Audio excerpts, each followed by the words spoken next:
जय श्री कृष्ण दोस्तों, स्वागत है इस चैनल पर।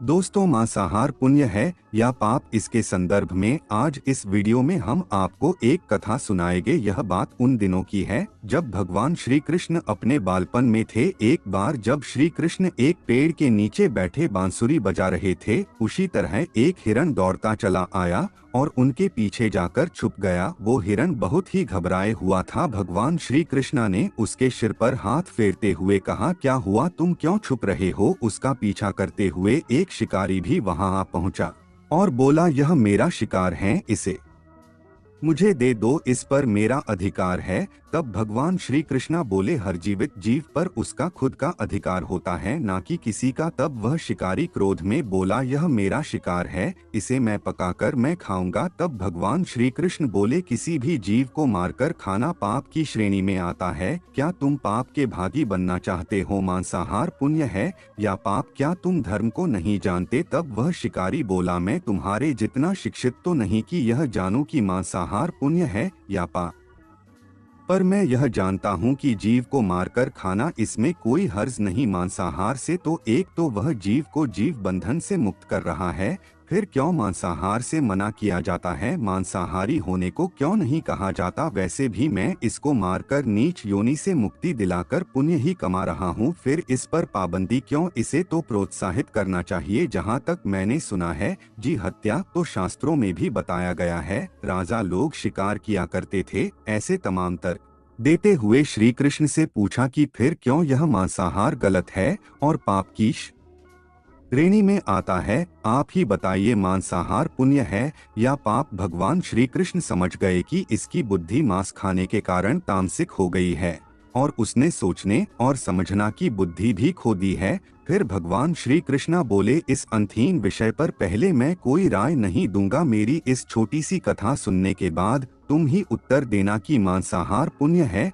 या पाप, और तुम्हें मांस खाना है या नहीं। वह शिकारी सोचने लगा कि इसमें मेरा तो कोई घाटा नहीं है, इस कथा को मैं सुन ही लेता हूँ, मेरा मनोरंजन भी हो जाएगा और बाद में मुझे इसका मांस भी मिल जाएगा। तो भगवान श्री कृष्ण ने अपनी कथा आरंभ की। एक बार मगध में खाद्य संकट खड़ा हो गया तो उनका उत्पादन कम रहा। राजा को चिंता हुई कि यदि इस समस्या का शीघ्र निदान नहीं किया गया तो संरक्षित अनाज कोष भी खत्म हो जाएगा और संकट भीषण हो जाएगा। तो सम्राट ने अपनी राज्यसभा में पूछा, देश की खाद्य समस्या को सुलझाने के लिए सबसे सस्ती वस्तु क्या है? मंत्रीगण सोच में पड़ गए। चावल, गेहूं, आलू इत्यादि पदार्थ को उगाने के लिए बहुत श्रम करना पड़ता है, वह तभी प्राप्त होते हैं जब प्रकृति का प्रकोप ना हो। ऐसे में तो कुछ सस्ता हो ही नहीं सकता। तभी शिकार का शौक रखने वाले एक मंत्री ने सोचा कि यही उत्तम अवसर है, क्यों ना अंधाधुंध शिकार के लिए राजा की अनुमति ले ली जाए। उसने सभा में कहा कि सबसे सस्ता खाद्य पदार्थ है मांस, इसके लिए धन का खर्च भी नहीं और पौष्टिक खाना भी मिलता है। सभी सामंतों ने इस बात का समर्थन कर दिया, लेकिन मगध के प्रधानमंत्री अभी भी चुप थे। सम्राट ने पूछा, प्रधानमंत्री आप चुप क्यों हैं? आपने कोई अनुमोदन नहीं किया, आपका क्या मत है?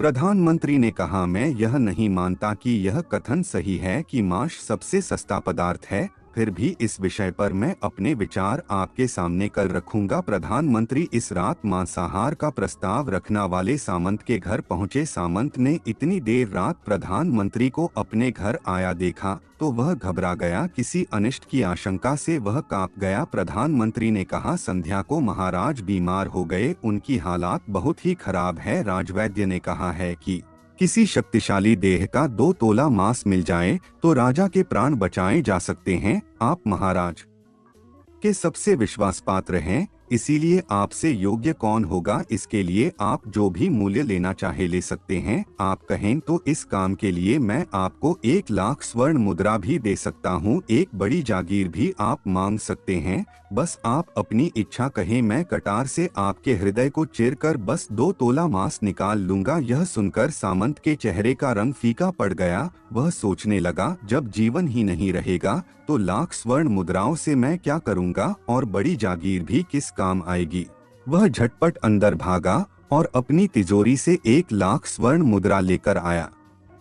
मुद्रा देकर उसने प्रधानमंत्री के पैर पकड़ लिए और गिड़गिड़ाते हुए बोला, श्रीमंत, मैं आपकी 1,00,000 मुद्राओं में अपनी 1,00,000 मुद्रा और मिलाता हूँ। इस पैसे से आप किसी और सामंत के हृदय का मांस खरीद ले, किंतु तुम मुझे जान दे, यह बात किसी और को पता ना चले। मैं आपसे आग्रह करता हूँ। प्रधानमंत्री जी यह सब समझ चुके थे। वह उसे थोड़ी और मानसिक पीड़ा देना चाहते थे। प्रधानमंत्री ने आगे कहा, सामंत, आप शरीर से बलिष्ठ हैं, आपकी कदकाठी महाराज से मिलती जुलती है, इसीलिए राजवैद्य ने खास तौर पर आप ही का नाम लिया है। आपके दान से हमारे अच्छे राजा की जान बच सकती है। आप कहे तो मैं प्रधानमंत्री का पद देने को तैयार हूँ और खुद आपका कर्मचारी बन के रहूंगा, पर प्रजा से हमारा राजा न छीने। सामंत तो फंसता हुआ दिख रहा था। उसने शरीर पर अंग वस्त्र रखकर अपने जूते भी पहन लिए। जैसे ही वह वहां से भागने वाला था, वह तुरंत प्रधानमंत्री के पैरों में लेट गया। उसने याचना की, प्रधानमंत्री में इसके योग्य नहीं हूँ। जब प्राण ही नहीं रहेंगे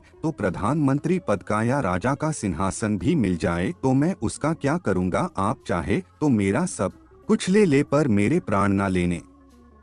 मैं अपना यह भवन और सार धन आपको सौंपता हूँ। रातों रात राज्य से निकल जाऊंगा। इतना कहकर वह अपने घोड़े की ओर भागा और जैसे ही अपना घोड़ा गठने लगा, आवाज आई, अभी अभी अपने पीछे गए तुम अपने परिवार को भी छोड़े जा रहे हो। सामंत बोला, मेरे प्राण से प्रिया कुछ भी नहीं है। जब जीवन ही नहीं रहेगा तो कुटुंब का क्या करूंगा। जीवन रहा तो ऐसे ही सुखी रह लूंगा। इतना कहकर घोड़े पर छलांग लगाकर बैठ भी गया। वह अभी चलने को ही था कि प्रधानमंत्री ने घोड़े की शाख पकड़ ली। वह सामंत से बोला, भागने की जरूर नहीं है, आप आराम से घर पर ही रहो, मैं किसी और का प्रयास करता हूँ। यह कहकर प्रधानमंत्री वहां से चले गए। प्रधानमंत्री के वहां से जाने पर सामंत के अंदर कुछ जान तो बेचैनी बनी रही। उसकी नींद खराब हो चुकी थी। मुद्राएं लेकर प्रधानमंत्री बारी बारी से सभी सामंतों के घर पहुँचे और सभी से राजा के लिए हृदय का 2 तोला मांस मांगा, परंतु कोई भी राजी ना हुआ। सब ने अपने बचाव के लिए प्रधानमंत्री को 1,00,000 और 5,00,000 मुद्राएं तक दे दी। इस प्रकार प्रधानमंत्री ने एक ही रात में 1 करोड़ स्वर्ण मुद्राएं जमा कर ली। फिर सुबह होने से पहले ही अपने महल में पहुंच गया। अगले ही दिन राजसभा में सभी सामंत समय से पहले ही पहुंच गए। सभी यह जानना चाहते थे कि राजा स्वस्थ है कि नहीं, लेकिन कोई भी किसी से भेद नहीं खोलता था। सबको राजवैद्य की तलाश थी, उनसे ही उन्हें कुछ सूचना मिल सकती थी। प्रधानमंत्री ने सैनिकों को आज्ञा दे रखी थी कि जब तक महाराज राजसभा में न आए, किसी भी सामंत को भी महल से बाहर जाने की आज्ञा नहीं है। राजा सभा में अपनी सभा में परिचित गति में आए और अपने सिंहासन पर आकर बैठे। सभी सामंतों ने देखा कहीं से भी राजा उन्हें अस्वस्थ नहीं लगे। उन्हें तो कुछ हुआ ही ना था। प्रधानमंत्री ने उनसे झूठ बोला। हर सामंत के मन में यही विचार चल रहा था, पर कोई भी किसी और को कुछ भी नहीं बोल रहा था। तभी प्रधानमंत्री ने राजा के समक्ष 1 करोड़ स्वर्ण मुद्रा रख दी। राजा ने पूछा, यह स्वर्ण मुद्राएं किसके लिए है और कहां से आई। प्रधानमंत्री ने कहा, 2 तोले मांस के लिए इतनी धनराशि जुटाई है, पर मांस न मिला। अपनी जान बचाने के लिए सामंतों ने यह मुद्राएं दी हैं। अब आप यह विचार कीजिए, मांस कितना सस्ता है। राजा को बात समझ में आ गई। उन्होंने प्रजा को अतिरिक्त परिश्रम करने का निवेदन किया और राजा के अनाज भंडार में से अनाज निकालकर श्रमिकों को दिया गया। उन्होंने पौष्टिक सब्जियां की खेती का तुरंत आदेश दिया।